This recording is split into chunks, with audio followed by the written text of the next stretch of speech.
Praise లాడండి. అందరికీ వందనాలు. వాక్యంలోకి వెళ్లే ముందు ప్రార్థన చేస్తాం. సర్వోన్నతుడ, సర్వశక్తిమంతుడ, కృపామయుడా, నీకు లెక్కలేని స్తోత్రాలు నాయన ప్రభా. గత కాలమంతా మమ్మల్ని కాచి కాపాడి సజీవ రెక్కలలో ఉంచినందుకు నీకు స్తోత్రాలు, నీకు వందనాలు నాయన ప్రభా. అదే కాలమంతా మమ్మల్ని కాచి కాపాడి రాత్రి కాలమంతా కాచి కాపాడమని అడుగుచున్నాను నాయన ప్రభా. నిన్ను స్తుతించే భాగ్యము మాకు ఇచ్చినందుకు నీకు లెక్కలేని స్తోత్రాలు, వందనాలు నాయన ప్రభా. వినుచున్న వారికి చూచుచున్నారు ప్రతి ఒక్కరికి మారు మనసు దయచేయమని అడుగుచున్నాం ప్రభా.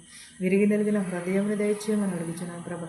వినుట వలన మా హృదయములు మారుటకు సహాయం చేయమని అడుగుచున్నాం ప్రభా. వాక్యము విని మారు మనసు పొందే భాగ్యమును దయచేయమని అడుగుచున్నాను తండ్రి. ఆమేన్. మన బైబిల్ గ్రంథంలోనే చిన్న గ్రంథం ఏంటదండి? ఫిలెమోనుకు అనే గ్రంథము చాలా చిన్నది. ఈ గ్రంథముని ఎవరు రాశారంటే అపోస్తులైన పౌలు గారు రాశారు. ఇది మనము అపోస్తులైన పౌలును అనేకమైనవి రాశారు. ఈ పత్రికలో పౌలు ఫిలెమోనుకు క్షమించమని అభ్యర్థించాడు. ఈ పత్రిక గురించి మరిన్ని కొన్ని విషయాలు మనం తెలుసుకుందాం. ఈ పత్రిక ఉద్దేశం ఏమంటే పౌలు ఫిలెమోనుకు చెందిన అనే ఒక వ్యక్తిని క్షమించమని అతని సహోదరుడిగా స్వీకరించుకోవాలని కోరుకున్నారు. ఆ నేపథ్యంలోనే ఏంటంటే ఒనేసియు ఫిలెమోను నుండి పారిపోయి తరువాత పౌలు ద్వారా క్రీస్తును తెలుసుకున్నాడు. ఎవరు? ఒనేసిము అనే వ్యక్తి పౌలు ద్వారా యేసుక్రీస్తు వారి గురించి తెలుసుకుని ఉన్నాడు. ఈ ఫిలెమోనుకు అనే గ్రంథము ముఖ్య విషయం ఏమిటంటే ఈ పత్రిక క్షమాపణను, ప్రేమను మరియు క్రైస్తవ బంధాలను ప్రాముఖ్యతను తెలియజేస్తుంది. ఫిలెమోనుకు రాసిన పత్రిక అని అడిగినప్పుడు మీ ఉద్దేశము ఫిలెమోనుకు రాసిన పత్రికను గూర్చి అని భావించవచ్చు. మనము ఫిలెమోనుకు రాసిన పత్రిక ఏంటదంటే గ్రంథ విశిష్టత. ఇది ఒక స్నేహితునికి పంపిన ఒకరికి సంబంధించిన వ్యక్తిగతమైనది ఒక పత్రిక గ్రంథం. ఇది పౌలు గారు రాసిన పత్రికలలో అతి చిన్నది ఏంటది? ఫిలెమోనుకు రాసిన గ్రంథము. ఇది చాలా చిన్న గ్రంథం. అనేకమైన భాషలలో, గ్రీకు భాషలలో కూడా ఉన్నది ఈ ఫిలెమోనుకు అనే గ్రంథము. ఇది చిన్న పత్రిక అయినప్పటికీ కూడా కృప మరియు ఔదాన్యమును, క్షమాపణలోని ఆత్మీయతను చూడవచ్చు. మారిపోయి బానిసమును యాజమాన్యులను మళ్ళీ అంగీకరించినది ఏంటది? ఫిలెమోనుకు రాసిన పత్రిక చాలా చిన్న గ్రంథం అయినా సరే అది దేనిని పోలి ఉన్నదంటే అదే మారు మనసుకును, క్షమాపణకును, సహోదర ప్రేమకును కూడా కలిగి ఉన్నది. మనం సహోదరుని ప్రేమను కలిగి ఉంటున్నామా? ఎవరి మనసులో ఉన్నది సహోదరి ప్రేమ? ఎవరికి కూడా ఈ రోజుల్లో సహోదరి ప్రేమ లేదు. మనం ఏం కలిగి ఉండమని అన్నాడు దేవుడు? ప్రేమను కలిగి ఉండమని అంటున్నాడు. సహోదరి ప్రేమను కలిగి ఉండమని అంటున్నాడు. ఫిలెమోనుకు రాసిన పత్రికలోని ఒక 15 అధ్యాయాలు చూద్దాం. క్రీస్తు యేసు ఖైదీ అయిన పౌలును, సహోదరుడైన తిమోతియును, మా ప్రియుడును, పనివాడునైన ఫిలెమోనుకును, మన సహోదరి అయిన అపియోనుకును, తోడి యోధుడైన అపర్జీయునకును, నీ ఇంట ఉన్న సంగమునకును శుభమని చెప్పిన వ్రాయినది. మన తండ్రి అయిన దేవుని నుండి మనం ప్రభువైన యేసుక్రీస్తు నుండి కృపయు సమాధానమును మీకు కలుగునుగాక. ఏమని రాయిచున్నాడు?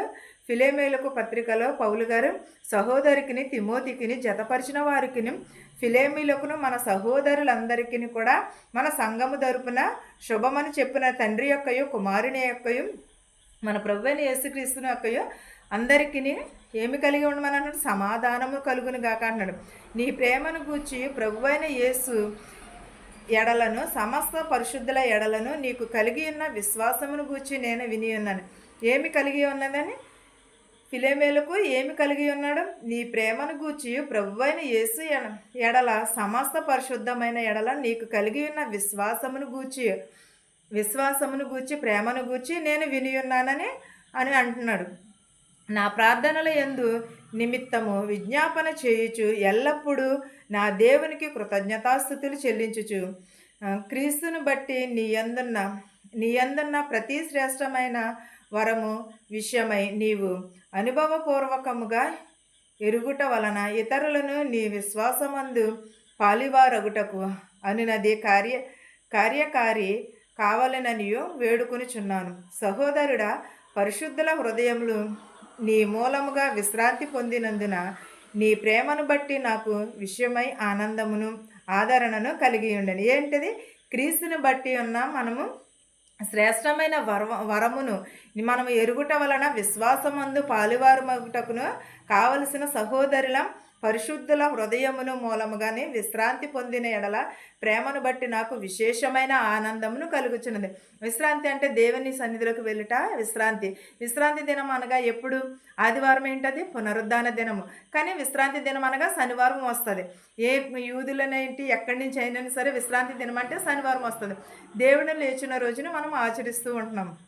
విశ్రాంతి దినమున మనకు ఆనందము కలుగునని అంటున్నాడు. ప్రేమను బట్టి విశేషమైన ఆనందమును ఆదరణ కలుగును. కావున యుక్తమైన దానిని గూర్చి నీ జ్ఞాపకంచుటకును నీకు ఆజ్ఞాపించుటకును క్రీస్తునందు నాకు బహుధైర్యము కలిగి ఉన్నాను. ఎలాగో? కావున యుక్తమైన దాని గురించి నీకు ఆజ్ఞాపించుచున్నాను. క్రీస్తు యందు నాకు బహుధైర్యము కలిగి ఉన్నాను అన్నాను. వృద్ధుడను ఇప్పుడు క్రీస్తేసు ఖైదీనైనను పౌలును నేను ప్రేమను బట్టి వేడుకునుట మరియు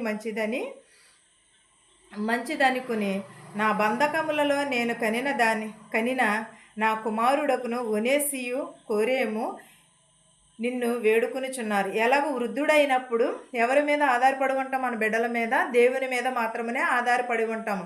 క్రీస్తేసు పౌలును నేను ప్రేమను బట్టి వేడుకునిచుంటున్నాను. మంచిదనుకుని నా బంధకములలోని నేను కనిన కుమారులను ఒనేసియు కొరేసియు నిన్ను వేడుకునిచుంటున్నాను అన్నాను. అతడు మునుపు నీకు నిష్ప్రయోజనమైన వాడు కానీ ఇప్పుడు నీకును నాకును ప్రయోజనకరమైన వాడే అన్నాడు. ఇప్పుడు మనం వయసు అయిపోయినప్పుడు మనం ఏం చేస్తాము? బిడ్డల మీదే ఆధారపడి ఉంటాము. వయసులో ఉండగా మనము మన బిడ్డలని ఎలా చూస్తామో దానిని బట్టే వారి మీద మనము ఆధారపడి ఉంటాము. వృద్ధుడైనప్పుడు బంధకములను ఒనేసీలను కొరేసీలను కూడా వేడుకుంటున్నాడు. అతడు మునుపు నీకు నిష్ప్రయోజనం కాకపోవచ్చేమో, కానీ వయసు అయిన తర్వాత అయితే బిడ్డలనే ఆధారమనం. నా ప్రాణము వంటి వాడివై అతనికి నీ యొద్దకు తిరిగి పంపి ఉన్నాను. ఎవరు? ఒనేసీను కొరేసీను కూడా నీ యొద్దకు పంపి ఉన్నాను. ఎందుకంటే బహువృద్ధుడు అయిపోయినప్పుడు తల్లిదండ్రుల మీద ఆధారం. మనము ఈలోపు మనం ఏం చేయలేదు. మనం అనేకమైన పాపములు చేయొచ్చు, దోషములు చేయొచ్చు, కానీ దేవుని ఎదుట మనము ఒప్పుకొని ఉండాలి. అప్పుడు దేవుడు మనల్ని క్షమిస్తాడు. క్షమించేవాడు దేవుడు, మన దేవుడు. అంతేగాని మనల్ని ఎప్పుడు కూడా శిక్షించేవాడు మాత్రమును కాదు. మనల్ని క్షమిస్తాడు. కానీ మన దేవుని ఎదుట పశ్చాత్తాపపడి మోకరించి ప్రార్థన చేయాలి. కానీ దేవుడు క్షమిస్తున్నాడు కదా అని అనేకమైన పాపములు చేస్తే మనకే తిరిగి అది వస్తుంది. కానీ మనం కొంత వయసు అయిపోయినప్పుడు మన బిడ్డల మీద మనం దేవుని మీద మాత్రమే మనం దేవుని మీద ఆధారపడినప్పుడు విశ్వాసమును కలిగి ఉండాలి, నీతిని కలిగి ఉండాలి. ఎప్పుడైతే మనం నీతిని అనుసరిస్తామో అప్పుడు అనేకమైన శోధనలు వస్తాయి, వేదనలు వస్తాయి, కానీ అవన్నీ కూడా తట్టుకోవాలి. మనం ఒక నిమిషంలో చేయవలసిన పని 10 గంటలు పట్టొచ్చు, కానీ దేవుడు మనల్ని విడిచిపెట్టడు. ఎంత శోధన వచ్చినా, ఎంత వేదన వచ్చినా సరే దేవుడు విడిచిపెట్టేవాడు మాత్రం. వాటన్నిటిని కూడా దేవుడు జయిస్తాడు. అన్నిటిని కూడా జయించే ధైర్యమును కలిగి మనము ఉండాలి. దేవుని ఎదుట భయమును భక్తిని కలిగి ఉండాలి. నేను బాగున్నానులే అని అనుకోవడం కాదు. దేవుడు ఒరేసీలకు రాసిన పత్రికలో ఏం చెప్పుచున్నాడు? పౌలు గారు రాసిన పత్రిక అది. అందులో ఏం కాదు, సహోదరి ప్రేమ కలిగి ఉండమని అంటున్నాడు, నీతిని కలిగి ఉండమని అంటున్నాడు, విశ్వాసమును కలిగి ఉండమని అంటున్నాడు, మంచి పోరాటమును కలిగి ఉండమని అంటున్నాడు. మనమైతే మంచి అనేది మన హృదయములలోనే నింపుకోవాలి. మన సహోదరుని ప్రేమ కలిగి ఉండాలి. ప్రతి ఒక్కరూ కూడా దేవుని ఎడల భయమును భక్తిని కలిగి ఉండాలి. దేవుని రాకడ సమీపములో ఉన్నది. ప్రతి ఒక్కరూ కూడా మారు మనసును కలిగి ఉండాలి. ఈ వాక్యమును మీకును మాకును మనందరికీ తోడయ్యుండును గాక. ఆమేన్. ప్రార్థించుకుందాం. స్తుతుల పైన ఆసనుడైన దేవా, నీకు వందనాలు, నీకు స్తోత్రాలు. నాయన ప్రభా, వినుట వలన ప్రభా మాకు విశ్వాసం కలుగుటకు సహాయం చేయ ప్రభా. మా శత్రువుని మిత్రువుని దీవించు నాయన ప్రభా. ధనికులనేమి భేదాలనేమి దీవించమని అడుగుచున్నాను నాయన ప్రభా. చిన్నవారు మొదలుకొని పెద్దవారి వరకు దీవించమని అడుగుచున్నాను ప్రభా. కుంటి వారిని, గుడ్డి వారిని, మోగవారిని, చెవిటి వారిని ప్రభా, అంగవైకల్యం కలిగిన ప్రతి ఒక్క బిడని దీవించి ప్రభా వారిని అందరినీ స్వస్థపరచమని అడుగుచున్నాను నాయన ప్రభా. విధవరాలు దరుపున వ్యాజ్యమాడతానన్నావు ప్రభా.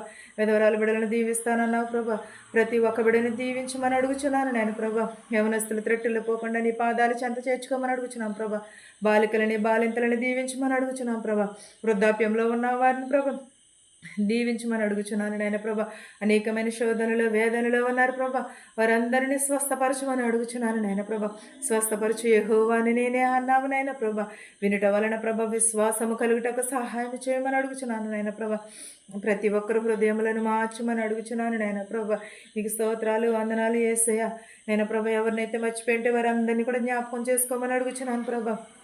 ఆపరేషన్లు చేయించుకున్నారు ప్రభా, వారిని కూడా స్వస్థపరచమని అడుగుచున్నాను ప్రభా. కొన్ని ఆపరేషన్ చేయించుకున్నారు ప్రభా, వారిని కూడా స్వస్థపరచమని అడుగుచున్నాను ప్రభా. నాయన ప్రభా, హాస్పిటల్లో ఉన్నారు నాయన ప్రభా, యాక్సిడెంట్ అయి ఉన్నారు ప్రభా, వారిని కూడా స్వస్థపరచమని అడుగుచున్నాం ప్రభా. మెడికల్కి వెళ్ళిచుండగా మెడికల్లో ఉండమని అడుగుచున్నాం ప్రభా. పీసీసీలో ఉండమని అడుగుచున్నాను నాయన ప్రభా. ఇతర దేశం వెళ్ళాలని ప్రయాణం పెట్టుకున్నారు ప్రభా, ప్రయాణం అంతట్లో తోడునేడుగా ఉండమని అడుగుచున్నాను నాయన ప్రభా. పక్షవాతంతో బాధపడుచున్నారు ప్రభా, వారు లేవనెత్తమని అడుగుచున్నాం ప్రభా. క్యాన్సర్తో బాధపడుచున్నారు ప్రభా, వారిని స్వస్థపరచమని అడుగుచున్నాను నాయన ప్రభా.